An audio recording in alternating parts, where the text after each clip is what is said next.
ముందుగా అందరికీ నమస్కారం. ఈరోజు అంటే ఫిబ్రవరి 27 కోరుకొండ తీర్థం. అందరికీ శుభాకాంక్షలు. కోరుకొండ తీర్థం ప్రతి సంవత్సరం పాల్గొన మాసం సర్వ ఏకాదశి రోజు వస్తుంది. తూర్పుగోదావరి జిల్లాలోని కోరుకొండ లక్ష్మీనరసింహస్వామి వారి కళ్యాణం. కోరుకొండ అనే పేరు ఎలా వచ్చిందంటే కోరిన కోరికలు తీర్చే కొండ అని, ఆ కొండ మీద ఉండే స్వామి లక్ష్మీనరసింహస్వామి. దాని కారణంగా కోరుకొండ అనే పేరు వచ్చింది. ఈ ఆలయం పురాతన మరియు చారిత్రాత్మక ఆలయాల్లో ఒకటి. రాక్షసులను అంతమొందించడానికి శ్రీ మహావిష్ణువు ఇక్కడ లక్ష్మీనరసింహస్వామి అవతారంలో వెలశారు. కోరిన కోరికలు తీర్చే స్వామిగా స్వయంభూగా వెలిశారు. 1000 సంవత్సరాల చరిత్ర గల ఈ ఆలయం 800 సంవత్సరాల క్రితం నిర్మించబడింది అని చెప్తారు. ప్రతిష్ఠించిన ఆలయం కొండ క్రింద ఉంటుంది. స్వయంభూగా వెలసింది కొండ పైన ఉంటుంది. ఈ కొండ క్రింది నుండి చూడటానికి పైన ధాన్యపు రాశిలో ఉంటుంది. పైన స్వామివారి దర్శించుకోవాలంటే 615 మెట్లు ఎక్కవలసింది. మరొక మార్గం లేదు. ఈ ఆలయంలో వైష్ణవ వైకానస ఆగమన శాస్త్రం ప్రకారం పూజలు జరుగుతాయి. అక్కడ ఉన్న లక్ష్మీనరసింహస్వామి వారికి నిత్య పూజ చేయటానికి ఆ మెట్ల మార్గం ద్వారానే వెళుతూ ఉంటారు. స్వామివారికి నైవేద్యం పెట్టిన తర్వాత బయటకు వచ్చి ఈ శబ్దం చేస్తారు. ఆ శబ్దం విన్న తర్వాత ఆ ఊరిలోని ప్రజల ఆహారాన్ని తీసుకునేవారు. ఇప్పటికీ ఆ పద్ధతిని కొంతమంది పూర్వీకులు పాటిస్తారు. ఈ కోరుకొండ గురించి కవి సార్వభౌమ శ్రీనాథ మహాకవి ఘనంగా స్తుతించారు. వేదాద్రి నరసింహ విపుల వక్షస్థలి కల్హార మానిక గంధలహరి అని వర్ణించారు. ఈ కొండకు వేదాద్రి, సువర్ణగిరి, పారిజాతగిరి, కోనగిరి అను పేర్లు ఉన్నాయి. ఓం నారసింహనాయ నమః. ముందుగా అందరికి నమస్కారములు. నరసింహస్వామిని స్తుతించుట.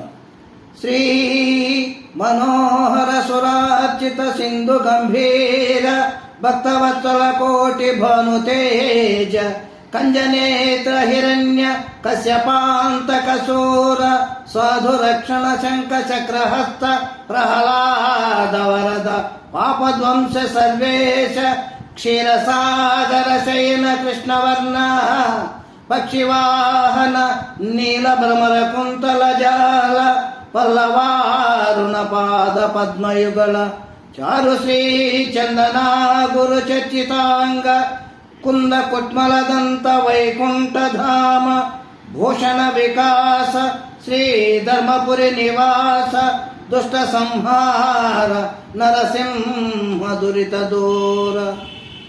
భావం: నీవు శ్రీదేవికి భర్తవు, దేవతల చేత పూజింపబడవాడవు, వడువాడవు, సముద్రం వలె గంభీరమైన వాడవు, భక్తులను బ్రోచువాడవు, కోటి సూర్యుల తేజముతో ప్రకాశించువాడవు, పద్మముల వంటి కన్నులున్న వాడవు, చేతులందు శంఖ చక్రములు కలవాడవు, హిరణ్యకశిపుని చంపి ప్రహ్లాదుని బ్రోచిన సన్మార్గుల రక్షకుడవు, పాల సముద్రమున పవలించిన వాడవు, నల్లని కేశపాశములు కలవాడవు, చిగురాకుల వంటి ఎర్రని పాద పద్మ ద్వయము గలవాడవు, మంచి గంధము మొదలగు సువాసన ద్రవ్యములు శరీరమును పోయబడిన వాడవు, మల్లె మొగ్గల వంటి పలువరుస గలవాడు, వైకుంఠమందుండు వాడవు. రెండవ పద్యం. పద్మలోచన శేష పద్యములు నీ మీద చెప్పబోనితినయ్య చిత్తగింపు గణయతి ప్రాస లక్షణము చూడను లేదు, పంచకావ్య శోక పఠన లేదు, అమరకాండత్రయంబు బరసి చూడగలేదు, శాస్త్రీయ గ్రంథములు చదవలేదు, నీ కటాక్షముననే రచయించి తినిగాని ప్రజ్ఞ నాయది కాదు ప్రస్తుతింప తప్పు పడనేమి సద్భక్తి తక్కువవునే చెరకునకు వంక పోనేమి చెడును తీపి భూషణ వికాస శ్రీ ధర్మపుర నివాస దుష్ట సంహార నరసింహ దురిత దూర. భావం: ఓ నరసింహస్వామి కమలనేత్ర, నీపై నేను శేషపద్యములు చెప్పబోనితిని, స్వీకరించును. గణము యతి ప్రాస నియమములను పాటించలేదు. నేను పంచకావ్యములను ఆమరమును శాస్త్రగ్రంథములను చూచిన వాడిని గాను నీ దయాబలముతో వ్రాసితనే కాని ఇది నా ప్రజ్ఞ కాదు.